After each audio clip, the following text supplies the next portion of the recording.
আজ আমরা NCERT class 6 জিওগ্রাফির chapter 3 পৃথিবীর গতি এই বিষয়টি সম্পর্কে সিটেট এবং আপার প্রাইমারি দৃষ্টিভঙ্গি থেকে আলোচনা করব। তাহলে দেরি না করে চলুন শুরু করা যাক সিটেট এসএসটির গুরুত্বপূর্ণ ক্লাস। প্রথমে আসি পৃথিবীর গতির কথায়। তো পৃথিবীর গতি হলো দুই প্রকার। এক নম্বর হলো আবর্তন গতি, দ্বিতীয় হলো পরিক্রমণ গতি। এবার আসি আবর্তন গতি বা রোটেশন কি। আমরা যখন NCERT class 6 geography second chapter পড়েছিলাম সেখানে আমরা জেনেছিলাম অক্ষ কি। অক্ষ কি? একটি কাল্পনিক রেখা যার উপরে পৃথিবী পশ্চিম থেকে পূর্বে কন্টিনিউয়াস ঘুরে চলেছে। ঠিক আছে, এবার আসে আবর্তন গতি কি। পৃথিবী যে এই নিজের অক্ষের উপর পশ্চিম থেকে পূর্ব দিকে অবিরাম ঘুরে চলেছে এটাকে আমরা বলি আবর্তন গতি। তো তোমরা ছোটবেলায় কোনোদিন লাট্টু ঘুরিয়েছো? মনে করো এটা এই যে অংশটা এটা সেই পৃথিবীর অক্ষ। তো লাট্টু যেমন ঘোরালে চারিদিকে ঘুরে চলে না, ঠিক তেমনি পৃথিবীও নিজের অক্ষের উপর সেভাবেই ঘুরে চলেছে। অক্ষ কিন্তু একটি কাল্পনিক রেখা, মনে রাখবে। এই যে ঘুরে চলেছে পৃথিবী পশ্চিম থেকে পূর্বে নিজের অক্ষের উপর, এই একবার এই ঘূর্ণন নিজের অক্ষের উপর একবার এই ঘূর্ণন সম্পন্ন করতে সময় লাগে 23 ঘন্টা 56 মিনিট 4 সেকেন্ড। এই সময়কালকে আমরা বলে থাকি আর্থ ডে, পৃথিবী দিবস বা পৃথিবীর দৈনিক গতি। এবার এসে আবর্তনের ফলে কি হয়। তো আবর্তনের ফলে মূলত দিন রাত্রি হয়। দেখো, এই হচ্ছে পৃথিবী পশ্চিম থেকে পূর্বে ঘুরে চলেছে। ঠিক আছে, এই হলো আমাদের সান বা সূর্য।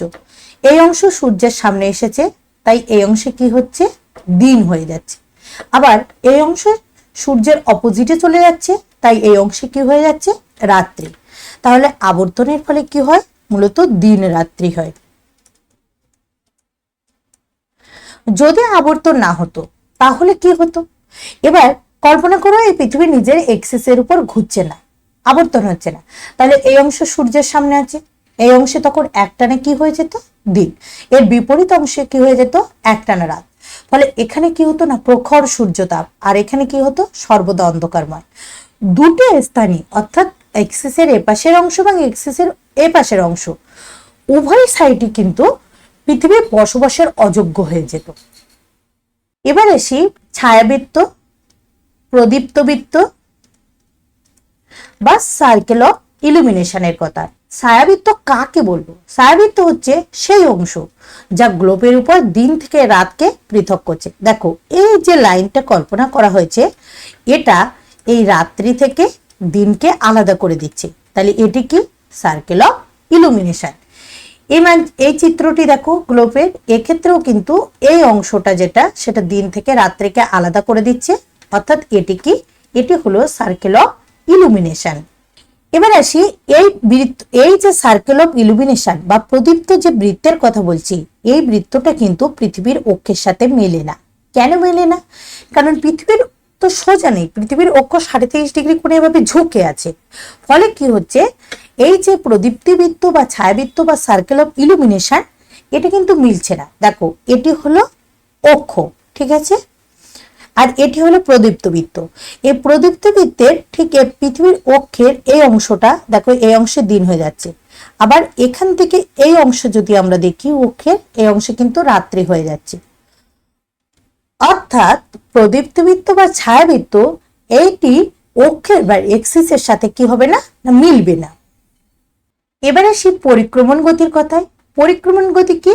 পৃথিবী যে সূর্যের চারিদিকে ঘুরছে একটি নির্দিষ্ট দীর্ঘাবৃত্তাকার পথে, এটাকেই আমরা বলবো পরিক্রমণ গতি।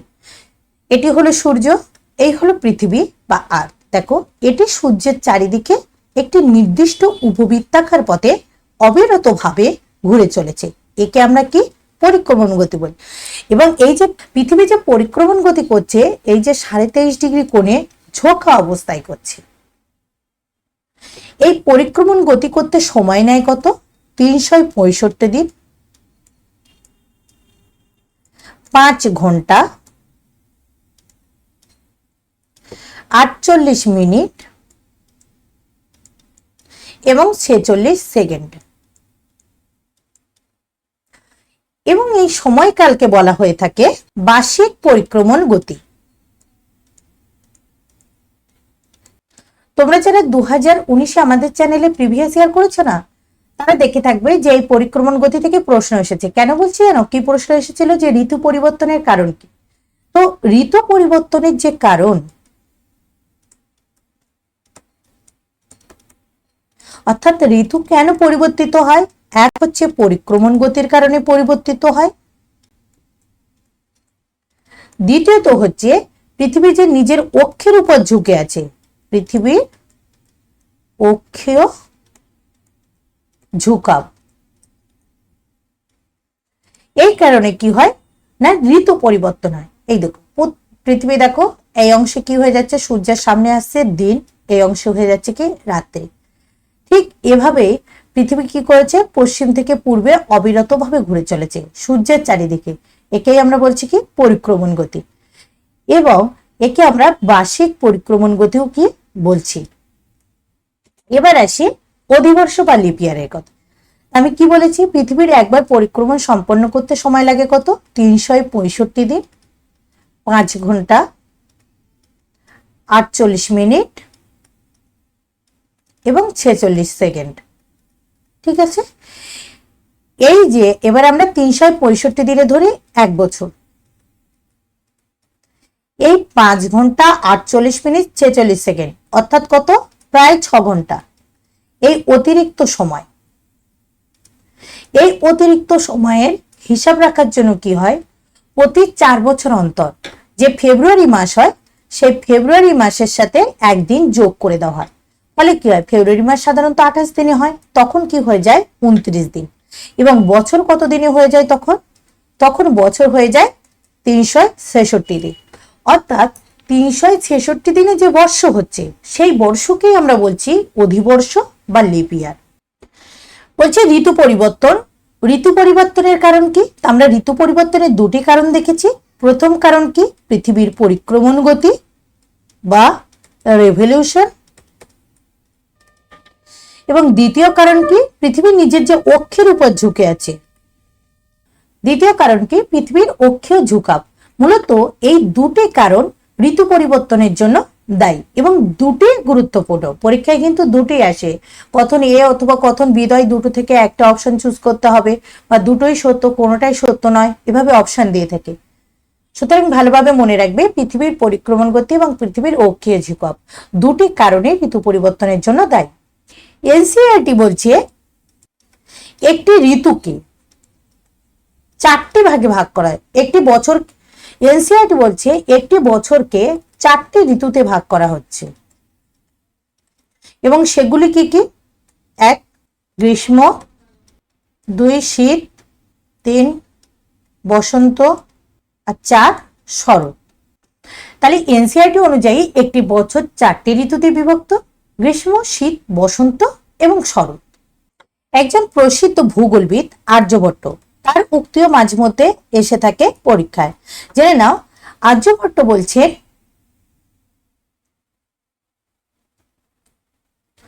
পৃথিবী গোলাকার এবং তার নিজের অক্ষের উপর ঘূর্ণন করে চলেছে।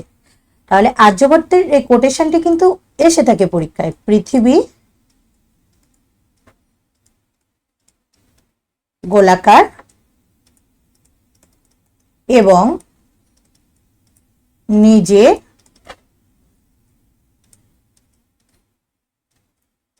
অক্ষের ওপর ঘূর্ণন করে চলেছে। এবার আসে কর্কট সংক্রান্তির কথায়। তো যখন আমি অক্ষরেখা পড়িয়েছিলাম, তখন তোমাদের বলেছিলাম 5টি গুরুত্বপূর্ণ অক্ষরেখা আছে, যাদের নাম মনে রাখবে এবং কত ডিগ্রিতে সেটা মনে রাখবে। তো এটা হলো 0 ডিগ্রি। 0 ডিগ্রিকে আমরা বলি নিরক্ষরেখা, বিষুবরেখা বা ইকুয়েটার। ওকে, 23.5 ডিগ্রি উত্তর অক্ষাংশকে আমরা বলি কর্কট ক্রান্তি রেখা বা ট্রপিক অফ ক্যান্সার। 21শে জুন তারিখে কি হয় না সূর্য এই কর্কট ক্রান্তি রেখার উপর লম্বভাবে কিরণ দেয়, তাই এই সময়কে আমরা কি বলি কর্কট সংক্রান্তি। অর্থাৎ কর্কট সংক্রান্তি কবে হয়? 21শে জুন তারিখে হয়। 21শে জুন তারিখে সূর্য কর্কট ক্রান্তি রেখায় লম্বভাবে কিরণ দিচ্ছে, অর্থাৎ সূর্য এখন কোন গোলার্ধে আছে? উত্তর গোলার্ধে আছে। অর্থাৎ এই সময় উত্তর গোলার্ধে কোন কাল হচ্ছে? গ্রীষ্মকাল। এবং দক্ষিণ গোলার্ধে কোন কাল হয়ে যাবে? শীতকাল। উত্তর গোলার্ধে এই সময় কি হয়ে যাবে? দিন বড়, রাত্রি ছোট হয়ে যাবে। দক্ষিণ গোলার্ধে এই সময় কি হয়ে যাবে? দিন ছোট এবং রাত্রি বড়।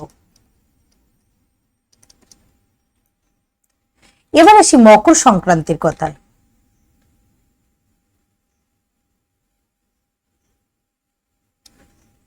0 ডিগ্রি নিরক্ষরেখা, 23.5 ডিগ্রি দক্ষিণ অক্ষাংশকে আমরা বলছি মকর ক্রান্তি রেখা বা ট্রপিক অফ ক্যাপ্রিকন। 22শে ডিসেম্বর তারিখে সূর্য কি হয়? মকর ক্রান্তি রেখার উপর লম্বভাবে কিরণ দেয় 22শে ডিসেম্বর তারিখে। তাহলে এই সময় সূর্য কোন গোলার্ধে আছে? দক্ষিণ গোলার্ধে আছে। অর্থাৎ এই সময় দক্ষিণ গোলার্ধে কোন কাল হচ্ছে? গ্রীষ্মকাল। উত্তর গোলার্ধে এই সময় কোন কাল হয়ে যাচ্ছে? উত্তর গোলার্ধে এই সময় হচ্ছে শীতকাল।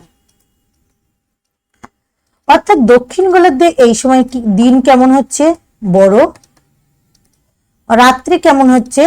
ছোট। আবার উত্তর গোলার্ধে এই সময় দিন কেমন হয়ে যাচ্ছে? ছোট, আবার রাত্রি কেমন হয়ে যাচ্ছে? বড়। অর্থাৎ আমরা এটা দেখছি ডিসেম্বর মাসে সূর্য দক্ষিণ গোলার্ধে লম্বভাবে কিরণ দিচ্ছে মকর ক্রান্তি রেখায়। সেই কারণে আমরা বড়দিন কবে পালন করি? 25শে ডিসেম্বর। তখন আমাদের এখানে কেমন থাকে? শীতকাল। কিন্তু অস্ট্রেলিয়াতে বড়দিন গরমকালে পালন করা হয়, কারণ গরমকালে সূর্য দক্ষিণ গোলার্ধে কিরণ দিচ্ছে এবং অস্ট্রেলিয়া দক্ষিণ গোলার্ধে অবস্থিত। অর্থাৎ দক্ষিণ গোলার্ধে এই সময় গ্রীষ্মকাল। সেই কারণে অস্ট্রেলিয়াতে বড়দিন গরমকালে পালন করা হয়ে থাকে।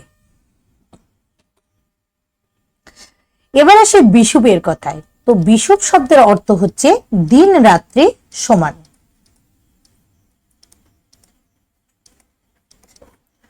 দিন রাত্রি কবে সমান হয় না? যেদিন সূর্য ইকুয়েটারে লম্বভাবে কিরণ দেবে সেদিন ইকুইনক্স হবে। ইকুইনক্স কবে হবে? 21শে মার্চ এবং 23শে সেপ্টেম্বর তারিখে সূর্য কি হয়? এই ইকুয়েটারের উপর লম্বভাবে কিরণ দেয়। তাই আমরা একে কি বলা হচ্ছে? তাই আমরা একে কি বলি? ইকুইনক্স বলি, অর্থাৎ বিষুব বলি, যখন দিন রাত্রি সমান হয়। এতক্ষণ পর্যন্ত আমরা কি জানলাম? এতক্ষণ পর্যন্ত আমরা জানলাম ইকুয়েটর বরাবর দিন রাত্রি সমান হচ্ছে 21শে মার্চ এবং 23শে সেপ্টেম্বর তারিখে। 23.5 ডিগ্রি উত্তর অক্ষাংশ অর্থাৎ কর্কট ক্রান্তি রেখায় কর্কট সংক্রান্তি হচ্ছে 21শে জুন তারিখে। 23.5 ডিগ্রি দক্ষিণ অক্ষাংশ অর্থাৎ মকর ক্রান্তি রেখায় সূর্য লম্বভাবে কিরণ দিচ্ছে, এটা 21শে জুন। ঠিক আছে। 23.5 ডিগ্রি দক্ষিণ অক্ষাংশ অর্থাৎ মকর ক্রান্তি রেখায় সূর্য লম্বভাবে কিরণ দিচ্ছে 22শে ডিসেম্বর তারিখে। অর্থাৎ মকর সংক্রান্তি হচ্ছে 22শে ডিসেম্বর তারিখে। যদি ক্লাসটি ভালো লাগে তাহলে লাইক, কমেন্ট এবং শেয়ার করবে। পরবর্তী ভিডিও পেতে চ্যানেলটি অবশ্যই সাবস্ক্রাইব করে যাবে। ধন্যবাদ।